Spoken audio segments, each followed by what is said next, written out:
네, 안녕하세요. 현재 핑크 불더저라는 별명으로 프로 엠잡러 선은지입니다. 다시 한번 인사드리겠습니다.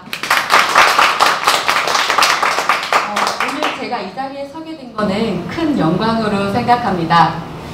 제가 생각하며 2030 여성 대한민국에게 바란다라는 주제로 여러분과 소통할 수 있어서 기쁩니다.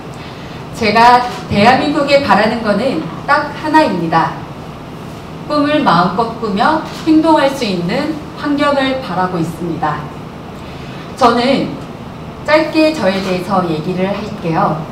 저는 여성 CEO를 꿈꾸던 평범한 조경학과 대학생이었습니다.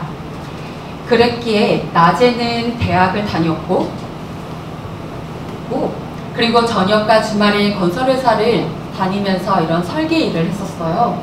현장감을 익히고 싶다는 생각으로 일용직 삼촌들의 텃세를 이기기 위해 불삭기 면허를 이때 땄고 그리고 대업 면허를 따면서 확실히 융화가 되기 시작했습니다. 그러다 제가 이때 당시에 멘토님의 조언으로 이미지를 변화시키던 중에 운이 좋게 세계대회를 나갈 수 있었고 이 계기로 SBS 슈퍼모델에 나가게 되었습니다. 정말 운이 좋게도 2위와 함께 또 상관왕이라는 수상을 하면서 정식적으로 연예계에 데뷔를 하게 되었습니다. 현재는 삼성, 벤츠, 그리고 100건 이상의 광고와 또 파리와 서울 패션위크 등을 현재도 활발하게 활동을 하고 있는 모델이자 그리고 출판업과 커뮤니티 플랫폼 사업의 대표로 활동하고 있습니다.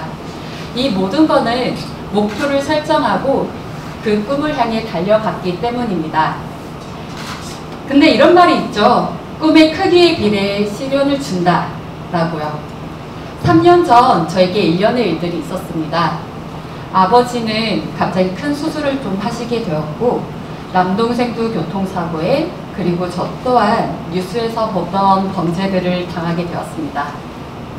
네, 저는 범죄 피해자입니다. 뉴스에서 심심치 않게 나오던 스토킹, 협박으로 인해서 1년에 2사만 3번 이상을 갔습니다. 그런데 제가 이렇게 피해자라고 말하기까지는 사실 한 3년 이상의 시간이 걸렸던 것 같습니다. 왜 그랬을까요? 그건 1차 피해에서 멈추지 않고 2차, 3차 피해, 그리고 오히려 보복 범죄까지 당할 수 있겠다는 두려움 때문이었습니다. 형사님께서 직접 말씀을 하시더라고요.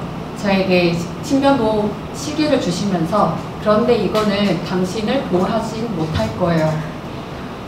그리고 본인 스스로 SNS를 피하고 사람 많은 곳을 피하면서 스스로를 지키세요라고 하더라고요. 오히려 그때 좀 많이 당황했어요. 내가 알던 형사님과 경찰이라면 피해자인 나를 보호해 줄 거라고 생각을 했고 국가가 가해자로부터 피해자를 지켜줄 거라고 생각을 했는데 그게 아니더라고요. 가해자는 초범이라는 이유로 또 술에 취해서 홧김했다는 이유로 불송치를 당했습니다. 그거를 보면서도 힘든 거는 정말 피해자의 몫이구나. 아니, 피해자와 그 피해자를 사랑하는 가족, 지인들의 몫이구나를 많이 느꼈습니다.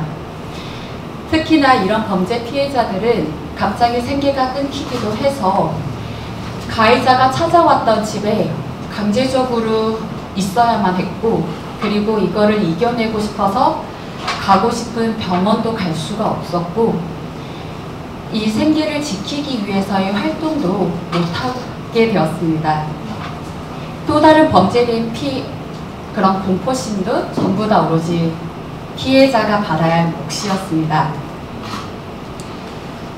그럼에도 이런 범죄에 대한 결과가 사실 빨리 나오면은 조금이라도 이 억울한 마음을 풀 수도 있을 텐데 또 국가는 특히 이런 공권 쪽은 법정 시간이 정말 늦게 가더라고요.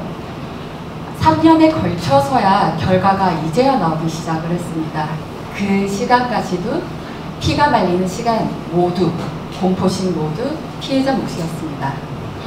그리고 이번 사건을 겪으면서 제가 알게 된 거는 주변에 이런 사건에 당하고 있는 사람이 정말 많다는 것을 알게 되었고, 이런 일들을 겪으면서 저는 피해자들이 겪는 어려움을 더 깊게 알게 되었기에 제 경험을 바탕으로 이런 피해자분들에게 조금이라도 도움이 되고 싶어서 지금은 이런 피해를 당했노라고 말하기 시작했습니다.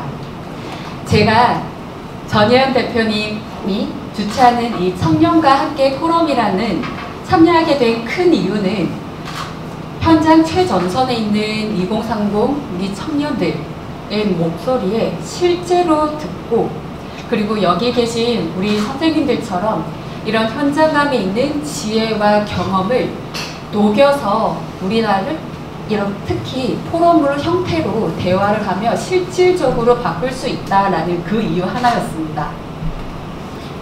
저는 우리나라 그리고 대한민국에게 특히 우리 2030 여성분들이 안전하게 살 수 있는 환경에서 우리들의 꿈을 마음껏 꾸고 펼칠 수 있도록 부탁드리고 싶습니다. 탁상행정이 아닌 실제로 우리 청년들이 체감할 수 있는 변화를 부탁드리고 싶습니다.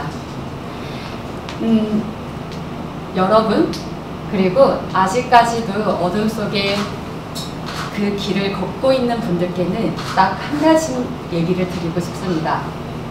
버티십시오. 버티고 또 버티다 보면 정상에 올라가게 되더라고요. 제가 말하는 정상은 절대 어떠한 특정의 성과, 성공 이게 아닙니다. 언젠가 이게 끝이 날까 또는 이게 결론이 날까라고 막연하게 생각했던 그 종착지에 도착했을 겁니다. 제가 이 시간들을 버티고 버텨서 시작을 했던 게 결국은 지금의 저를 만들게 되었는데, 이 끝날 것 같지 않던 이 사건과 모든 일들은 결국은 끝이 있었습니다. 그리고 이렇게 버티고 버티다 보면은 이 모든 조각조각들이 여러분들이 더욱더 단단하게 할 수 있는, 단단하게 또 될 수 있는 그런 시간이 될 것입니다. 저는 이 사건을 계기로 버티면서 글을 쓰기 시작했고, 그리고 이를 바탕으로 함성이라는 출판사와 그리고 함께 성장하는 어른학교라는 커뮤니티 플랫폼을 만들어서 현재 인문학 강의, 그리고 스스로 어떤 식으로 성장해야 되는지 알리는 20대부터 특히 40대 분들을 위주로 현재 강의와 커뮤니티 플랫폼을 또 운영하고 있습니다. 그리고 올해 말 모델로서 또 배우로서 미국 진출을 앞두고 있습니다. 제가 가진 다양한 경험을 토대로 청년과 함께 전문위원으로서 여러분들에게 많은 도움이 되고자 합니다. 2030 여성 대표로서 이 자리를 마련해 주신 우리 주최 측에게 감사를 드리며, 이 축사가 여러분에게 있어서 작은 영감이 되었으면 좋겠습니다. 감사합니다.